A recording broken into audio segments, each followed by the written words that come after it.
জানাবো এখনকার বিশেষ বিশেষ সংবাদ আর প্রতিদিনের বাছাই করা খবরগুলি পেতে চ্যানেলটি সাবস্ক্রাইব করুন। উত্তর দিনাজপুরের চোপড়ায় বিবাহ বহির্ভূত সম্পর্কের জেরে দুই তরুণ তরুণীকে সালিশি সভায় মারধরের ঘটনায় রাজ্য রাজনীতি উত্তাল। রাজ্যপাল আজ সেখানে যাচ্ছেন। সারা দেশে নতুন চালু হওয়া 3টি ফৌজদারি আইনে বিশেষ গুরুত্ব দেওয়া হয়েছে নারী সুরক্ষার উপর। রাজ্যের পঞ্চায়েত দপ্তর নির্দিষ্ট সময়ের মধ্যে মৃত কর্মীর পরিজনকে চাকরি দিতে তৎপর হয়েছে। উত্তর পশ্চিম বঙ্গোপসাগর সংলগ্ন ওড়িশা ও গাঙ্গেয় পশ্চিমবঙ্গের উপকূলে ঘনীভূত নিম্নচাপ এবং সক্রিয় মৌসুমী অক্ষরেখার প্রভাবে রাজ্যে সর্বত্রই বৃষ্টি হচ্ছে। মোহনবাগান সুপার জায়ান্ট আজ কলকাতার প্রিমিয়ার লিগে তাদের প্রথম ম্যাচে ভবানীপুর ক্লাবের বিরুদ্ধে খেলবে। শুরুতেই হেডলাইন। উত্তর দিনাজপুরের চোপড়ায় বিবাহ বহির্ভূত সম্পর্কের জেরে দুই তরুণ তরুণীকে সালিশি সভায় মারধরের ঘটনায় রাজ্য রাজনীতি উত্তাল। রাজ্যপাল সেভে আনন্দ বোস নির্যাতিতা যুগলের সঙ্গে কথা বলার জন্য আজ চোপড়ায় যাবেন। সকালে দিল্লি থেকে বিমানে তারা বাগডোগরা যাওয়ার কথা, সেখান থেকেই সড়ক পথে চোপড়া যাবেন তিনি। এর আগে ওই ঘটনায় তীব্র নিন্দা করে ব্যক্ত করে শ্রী বোস রাজ্য সরকারকে চিঠি দিয়েছে। পরে এক ভিডিও বার্তায় রাজ্যের সর্বত্র হিংসা,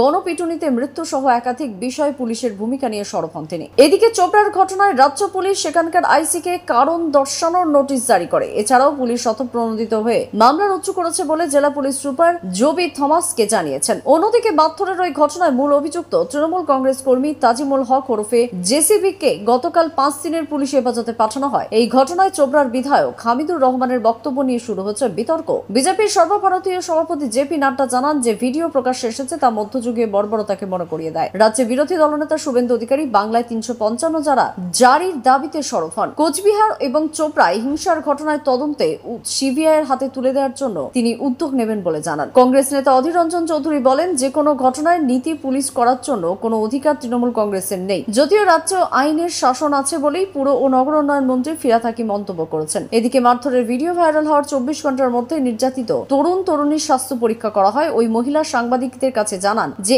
এই ভিডিওটি করেছে তার বিরুদ্ধে থানায় লিখিত অভিযোগ দায়ের করা হয়েছে। ভিডিওগ্রাফি করার সন্দেহে এক গ্রামবাসীকে চিহ্নিত করে তার বাড়িতে তালা দিয়েছে অভিযুক্ত তাজিমুলের পরিজন। অন্যদিকে শুধুমাত্র এই ঘটনায় নয়, জেসিপির বিরুদ্ধে আরো কয়েকটি এ ধরনের ঘটনার অভিযোগ সামনে এসেছে। সে গ্রেপ্তার হতেই মারধরের পুরনো কয়েকটি ভিডিও সমাজ মাধ্যমে ঘোরাফেরা করছে। সারা দেশে নতুন চালু হওয়া 3টি ফৌজদারি আইন, ভারতীয় ন্যায় সংহিতা, ভারতীয় নাগরিক সুরক্ষা সংহিতা এবং ভারতীয় সাক্ষ্য অধিনিয়মে নারী সুরক্ষার উপর বিশেষ গুরুত্ব দেওয়া হচ্ছে। গতকাল এক সাংবাদিক বৈঠকে স্বরাষ্ট্রমন্ত্রী অমিত শাহ বলেন, গণধর্ষণের মতো ঘৃণ্য অপরাধের ক্ষেত্রে 20 বছরের জেল বা যাবজ্জীবন কারাদণ্ডের কথা বলা হয়েছে। শিশুদের ধর্ষণের শাস্তি হিসেবে মৃত্যুদণ্ডের সংস্থান থাকছে। সাম্প্রতিক সময়ে দেশে গণপ্রহারে মৃত্যু প্রসঙ্গে শ্রী শাহ জানান, এতদিন গণপিটুনিতে মৃত্যু হলে পুলিশ খুন বা খুনের চেষ্টার ধারায় মামলা রুজু করতে তদন্ত করত। তবে নতুন আইনে গণপ্রহারকে আলাদা ধারায় চিহ্নিত করা হয়েছে। এই অপরাধের মৃত্যুদণ্ড প্রদানের সংস্থানও রাখা হয়েছে নতুন আইনে। এদিকে কলকাতা পুলিশের অধীনস্থ এলাকায় নতুন আইনে প্রথম মামলা রুজু হয়েছে বাঁশরণী থানায়। আর্থিক প্রতারণার প্রথম মামলায় রুজু হয়েছে। লালবাজার সূত্রের খবর, গতকাল সন্ধ্যা পর্যন্ত ভারতীয় ন্যায় সংহিতার নতুন ধারাতেই কলকাতায় প্রায় 200টিরও বেশি মামলা রুজু হয়েছে। রাজ্যের পঞ্চায়েত দপ্তর নির্দিষ্ট সময়ের মধ্যে মৃত কর্মীর পরিজনকে চাকরি দিতে তৎপর হয়েছে। নিয়মানুযায়ী রাজ্য সরকারের কোনো কর্মী কর্মরত অবস্থায় মারা গেলে অথবা শারীরিক অক্ষমতার কারণে মেয়াদ শেষের আগেই অবসর নিতে বাধ্য হলে তার পরিবারের এক সদস্য সেই চাকরি পাওয়ার যোগ্য। তবে তা পেতে অনেকগুলি প্রশাসনিক প্রক্রিয়ার মধ্য দিয়ে যেতে হয়, যা নিয়ে হয়রানির শিকার হওয়া একাধিক অভিযোগ উঠেছে। এমনটা যাতে না হয় তা নিশ্চিত করতেই জেলাগুলিকে আরো বেশি সংবেদনশীলভাবে কাজ করার পরামর্শ দেওয়া হয়েছে। জেলা আধিকারিকদের জানিয়ে দেওয়া হয়েছে যে অফিসের প্রধানকে মৃত কর্মীর পরিবারের সঙ্গে যোগাযোগ করতে হবে। নিয়ম অনুযায়ী মৃত্যুর অন্তত 2 বছরের মধ্যে যোগ্য ব্যক্তি চাকরির জন্য আবেদন করতে হয়। তার জন্য কি করণীয় তা বিস্তারিতভাবে কর্মীর পরিবারকে জানাতে হবে। এই কাজের জন্য একজন বিশেষ অফিসারকে নিযুক্ত করতে হবে। তিনি ওই কর্মীর পরিবারের সঙ্গে নিয়মিত যোগাযোগ রাখবেন এবং আবেদনের জন্য যে সমস্ত নথিপত্র তা কিভাবে এবং কোথা থেকে সংগ্রহ করবেন সেই বিষয়ে সাহায্য করবেন। সংশ্লিষ্ট অফিসের আবেদন জমা পড়া 30 দিনের মধ্যে রাজ্য সরকারের কাছে পাঠাতে বলা হয়েছে। কেন্দ্রীয় সরকার এবছরও পাটের সহায়ক মূল্য বৃদ্ধি করেছে। কলকাতায় গতকাল ভারতীয় পাট নিগম বা জুট কর্পোরেশন অফ ইন্ডিয়ার ম্যানেজিং ডাইরেক্টর অজয় কুমার জলি গতকাল জানিয়েছেন, পাটের সহায়ক মূল্য কুইন্টাল প্রতি 5335 টাকা ধার্য করা হয়েছে। গত বছর যা ছিল কুইন্টাল প্রতি 5050 টাকা। তিনি বলেন, বাজারে পাটের মূল্য কমে গেলে কেন্দ্রীয় সরকারের নোডাল এজেন্সি হিসাবে ভারতীয় পাট নিগম সরকার নির্ধারিত ন্যূনতম সহায়ক মূল্যে কৃষকদের থেকে পাট কিনে নেবেন। রাজ্য নিগমের 110টি স্থায়ী কেন্দ্র থেকে পাট কেনা হয়। কাছাকাছি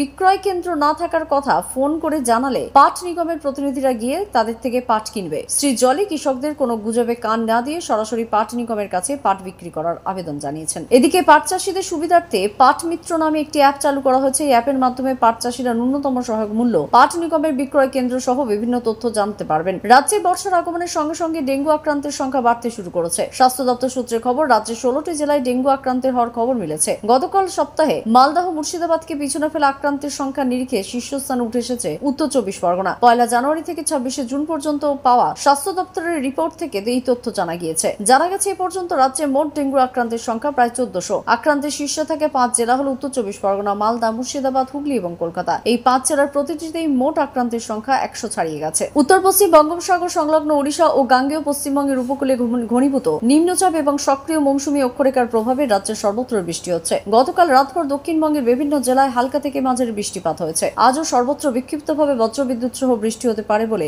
জানিয়েছে আবহাওয়া দপ্তর। আগামীকাল থেকে বৃষ্টির পরিমাণ বাড়বে বলে জানানো হয়েছে। ভারী বৃষ্টির সতর্কতা রয়েছে 2 24 পরগনা এবং নদিয়ায়। অন্যদিকে উত্তরবঙ্গেও ভারী থেকে অতি ভারী বৃষ্টির পূর্বাভাস থাকছে। সমুদ্র উত্তাল থাকায় মৎস্যজীবীদের আজও মাছ ধরতে যাওয়ার উপর নিষেধাজ্ঞা জারি রয়েছে। এদিকে বৃষ্টির ফলে তাপমাত্রা বেশ খানিকটা কমেছে। কলকাতায় আজ সকাল থেকে সর্বনিম্ন তাপমাত্রা রেকর্ড করা হয়েছে 27.1 ডিগ্রি সেলসিয়াস, স্বাভাবিকের থেকে যা 0.4 ডিগ্রি বেশি। দক্ষিণ 24 পরগনায় মহড়াহাটে ব্যবসায়ীকে গুলি করে কয়েক লক্ষ টাকা ছিনতাইয়ের অভিযোগে চাঞ্চল্য ছড়িয়েছে। জানা গেছে অশোক ছাটুই নামে ওই ব্যবসায়ীকে লক্ষ্য করে গত সন্ধ্যায় 2 দুষ্কৃতী দিঘির পাড় বাজারের কাছ থেকে গুলি ছোড়ে তার ডান হাতে গুলি লাগে। ব্যবসায়ীর কাছে থাকা কয়েক লক্ষ টাকা নিয়ে চম্পট দেয় দুষ্কৃতীরা। স্থানীয় বাসিন্দারা তাকে উদ্ধার করে মহড়াহাট ব্লক হসপিটাল থেকে ডায়মন্ড হারবার মেডিকেল কলেজ হসপিটালে নিয়ে যায়। তবে তার অবস্থা স্থিতিশীল। পুলিশ দোষীদের সন্ধানে তদন্ত শুরু করেছে। দুর্গাপুরের রাষ্ট্রায়ত্ত অ্যালয় স্টিল প্লান্টে SMS ইউনিটের 3 নম্বর ফার্নেসে গতকাল আগুন লাগে। ল্যাটেল ফুটো হয়ে গলিত লোহা বেরিয়ে এসে কেবল লাইনের উপর পড়ে, তা থেকে আগুন লেগে যায়। দমকলের 3টি ইঞ্জিন আগুন নেভায়। ক্ষয়ক্ষতির পরিমাণ এখনো জানা যায়নি। তবে হতাহতের কোনো খবর নেই। অগ্নিকাণ্ডের জেরে অবশ্য উৎপাদন কিছুক্ষণের জন্য ব্যাহত হয়। চারপাশ থেকে ধোঁয়ায় ঢেকে যাওয়ায় আতঙ্কিত হয়ে পড়েন শ্রমিকরাও। তারা